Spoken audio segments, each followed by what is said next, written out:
Hello everyone, আসসালামু আলাইকুম। কেমন আছেন আপনারা সবাই? আলহামদুলিল্লাহ, আমি তো অনেক ভালো আছি। আশা রাখছি আপনারাও সবাই ভালো আছেন। আপনাদের জন্য আজকের যে ভিডিওর বিষয়বস্তু তা আমি কি বলবো কি দেখাবো নিজেই জানি না। বেশ কিছু আপু ভাইয়া এবং আন্টিরা রিকোয়েস্ট করছিলেন আমার উড়ি বা সিমের একটি আপডেট দেওয়ার জন্য। আমি কি বলবো, গাছগুলো যে কি অবস্থা হয়েছে। 16 তারিখ রাত্র থেকে শুরু হয়েছে আমার আমানের জন্মদিনের পার্টিটি আমি যেদিন করি সেদিন রাত্র থেকে শুরু হয়েছে। আজকে 21 তারিখ সেপ্টেম্বর মাসের। আমি এই জন্যই বলছি যে এক টানা এতদিন শুধুই ননস্টপ বৃষ্টি হয়েছে। এই যে এখনও দেখুন বৃষ্টির ফোঁটা আমার গায়ে পড়ছে। 2-3 ঘন্টার জন্য বৃষ্টি ছিল না। আমি গার্ডেনে ঘাসগুলো কেটেছি, কিছুটা কাপড় ধুয়ে বাইরে দিয়েছি। এই যে বৃষ্টি এসেছে, এখন আবার নিতে হবে। তো চলুন, যে এক সপ্তাহ বৃষ্টির পর আমি নিজেও গার্ডেনে এসেছি। তো আমার উড়ি বা সিমের কি অবস্থা এর ছোট্ট করে আপনাদের সাথে একটি আপডেট আমি শেয়ার করি। চলুন আপুরা ভাইয়ারা আন্টিরা, আপনারা উড়ি বা সিমের আপডেট চেয়েছেন, তাদের আমি ক্যামেরাটি পজ করে দৌড় দিয়ে চলে গিয়েছি ঘরের ভেতরে একটি হ্যাট আনার জন্য আর সোয়েটার আনার জন্য। কারণ হচ্ছে অলরেডি বৃষ্টি পড়া শুরু হয়ে গিয়েছে। এই যে দেখুন, এক টানা 7 দিন বৃষ্টির পর মাত্র 1-1.5 ঘন্টার জন্য বৃষ্টি থেমেছিল। আমি আমার গার্ডেনের ঘাসগুলো সবার আগে কেটে নিলাম। ভিজা ছিল, মেশিনে বারবার আটকে যাচ্ছিল। তারপরেও চিন্তা করলাম যে না, এই যে দেখুন ঘাসগুলো কেটে আমি ওই কর্নারে এই প্যাকেটে রেখেছি। ঘাস না কাটলে ঘাসও বড় হয়ে যাচ্ছিল, কি করব কিছুই বুঝতে পারছিলাম না। সবার আগে আমি এই কাজটাই করলাম। এখন চলুন সরাসরি আমরা চলে যাচ্ছি যেখানে আমার সিমগুলো আছে। সবার শুরুতে আমি দেখাচ্ছি কত দারুণ এই গাছগুলো ছিল। টানা 1 সপ্তাহ বৃষ্টি এবং ঠান্ডায় গাছের পাতাগুলো সব কুঁকড়ে গেছে। এই যে আমি একটু দেখাচ্ছি, কিন্তু আল্লাহর যে রহমত আপনারা একটু দেখুন। আমি কিন্তু বৃষ্টির ভিতরেও গাছে জৈব সার দেওয়া একেবারেই বন্ধ করিনি। জৈব সার বলতে শুকনো যে জৈব সার, যা দিলে গাছের খাদ্যটি ঠিক থাকে, গাছের ফলগুলো খুব দ্রুত হারে বড় হতে থাকে। যেহেতু বৃষ্টি পেয়েছে, ভাবলাম যে আমি যদি খাদ্যগুলো দিতে থাকি বৃষ্টিতে, এই শুকনো জৈব সার কিন্তু অনেক বেশি কাজ করে। এই যে দেখুন, যেই কর্নারে কর্নারে দেখবেন আল্লাহর অশেষ যে মেহেরবানি, আমি আপনাদের একটু দেখাচ্ছি। এই যে দেখুন, একেবারে ঝোপাতে ঝোপাতে আমার গার্ডেনে সিম এসেছে। তো আন্টি এবং আঙ্কেলরা ভাইয়া আপুরা যারা জানতে চাচ্ছিলেন, আমি শুধু দেখাচ্ছি। এই যে দেখুন, একটি সিম আমি দেখতে পাচ্ছি অতিরিক্ত বৃষ্টিতে। এই যে দেখুন, বৃষ্টিতে যে খুব বেশি ঠান্ডা পড়লে যা হয় তা হয়েছে। কিন্তু আপনারা যত দূর, এই যে দেখুন আমি দেখাচ্ছি, যত দূর চোখ যাবে আপনারা শুধু একটু যদি লক্ষ্য করুন, তাহলে কিন্তু দেখতে পাবেন যে আমার সিম এবং উড়িগুলো সব ঝোপায় ঝোপায় ঝোপায় ঝোপায় হয়েছে। আপনারা সবাই জানেন যে আমি এবছর শুধু বাংলাদেশি ঘিয়া সিম সেটিই লাগিয়েছি, এর বেশি না। এই যে দেখুন, তো ঘিয়া সিমটি কিন্তু আমি অনেক পেয়েছি আল্লাহর অশেষ মেহেরবানিতে। আমি কিন্তু সারা ও আল্লাহ, কি হয়ে গেল, আবারও সারা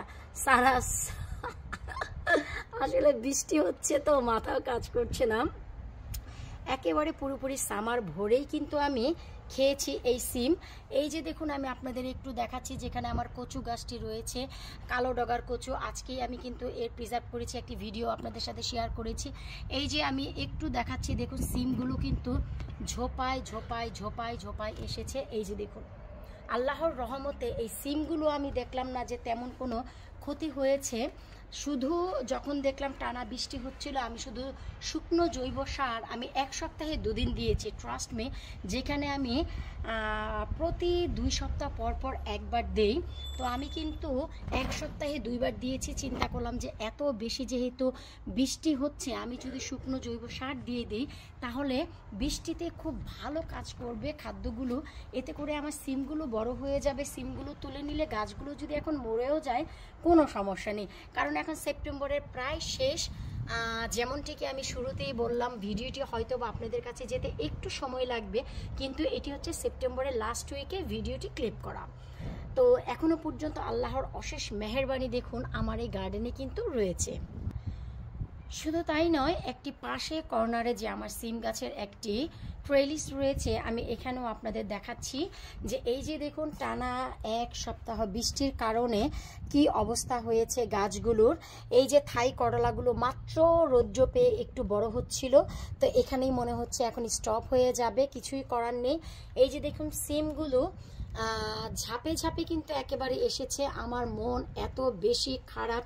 আঙ্কেল আন্টিরা যারা জানতে চাচ্ছিলেন কি অবস্থা, এই যে দেখুন এত বেশি ফুল হয়েছে। আর একটি সপ্তাহ যদি রোদ বা ভালো ওয়েদার পেত, এই প্রতিটি সিম আমি খেতে পারতাম। এখন মন এত বেশি খারাপ লাগছে। আসলে সিম গাছ হচ্ছে আমি আগে পরে করে লাগিয়েছি, এগুলি হচ্ছে শেষের সময়কার সিম, শুধু দেখার সৌন্দর্যের জন্য লাগিয়েছি। এই যে এই পটে যে সিম গাছগুলো দেখুন সবই কিন্তু একেবারেই প্রায় নষ্ট হয়ে যাচ্ছে। তারপরে এই যে দেখুন আল্লাহর রহমতে ফুলও এসেছিল, সিমও এসেছিল, কিছুই করার নেই, বৃষ্টি বৃষ্টি আর বৃষ্টি। তারপরেও আপনারা যারা আমাকে ভালোবেসে আমার গার্ডেনের উড়ি বা সিমের আপডেট জানতে চাচ্ছিলেন, আমি আসলে সেটাই আপনাদেরকে দিতে যাচ্ছি যে আমার এক কর্নার থেকে নিয়ে আরেক কর্নার পর্যন্ত যেখানে সিম গাছ রয়েছে আমি কিন্তু এর যত্ন দিতে পারছি না বৃষ্টির জন্য। এই যে দেখুন বৃষ্টিতে কিন্তু আমার স্ল্যাবগুলো, ওই যে দেখুন সাইডের যে স্ল্যাব, এই যে আমার ঘরের সামনে স্ল্যাব, এগুলো কিন্তু সব ভিজতে যাচ্ছে আর আমি নিজেও ভিজতে যাচ্ছি। কি করব, তারপরেও আমি চিন্তা করলাম যে না, আজকের এই আপডেটটি আমি বৃষ্টির ভিতরেই দিব। টানা এক সপ্তাহ বৃষ্টিতে আমি কিন্তু বাইরে আসতেই পারিনি। নন স্টপ বৃষ্টি ছিল ইউকেতে, আমি যেখানে আছি, জানি না আপনারা কে কোথায় আছেন, কার কি অবস্থা। আমি এইটুকু গ্যারান্টি দিয়ে বলছি যে 16 তারিখ রাত্র থেকে, কারণ সেই দিন আমার ছেলের জন্মদিনের পার্টি ছিল, সেই দিন রাত্র থেকে নিয়ে আজকে 21 তারিখ সকাল 8টা পর্যন্ত টানা বৃষ্টি ছিল। এরপর হচ্ছে একটুখানি যখন দেখলাম বৃষ্টি কমেছে, রোদ উঠেনি, আমি কিন্তু সাথে সাথে আমার গার্ডেনে ঘাসগুলো কাটা শুরু করি। মেশিনে পুরোই আটকে যাচ্ছিল ভিজা ঘাস, তারপরে দেখুন আমি সব সর্ট আউট করে দিয়েছি। এছাড়া আসলে আমরা কিন্তু বাচ্চা কাচ্চা নিয়ে একেবারেই সময় করে উঠতে পারি না। সো যারা একেবারেই নতুন, আমি আপনাদের বলবো যে গাছের জন্য শুকনো জৈব সার এবং লিকুইড জৈব সারের চাইতে বেশি কিছুই নেই। আমি ম্যাজিক সারও দিয়েছি এখানে আমি টিএসপি যে সার, জৈব টিএসপি যাকে বলা হয় ট্রিপল সুপার ফসফরাস, তাও দিয়েছি, যা আমি সপ্তাহে না 15 দিনে একবার দিই। সেখানে আমি এক সপ্তাহে 2 বার দিয়েছি। টানা বৃষ্টিতে এসে শুধু এই যে দেখুন পটগুলোতে শুধু আমি দিয়ে গিয়েছি। এতে করে দেখা গেল যে আমার কিন্তু দারুণ কাজ হয়েছে।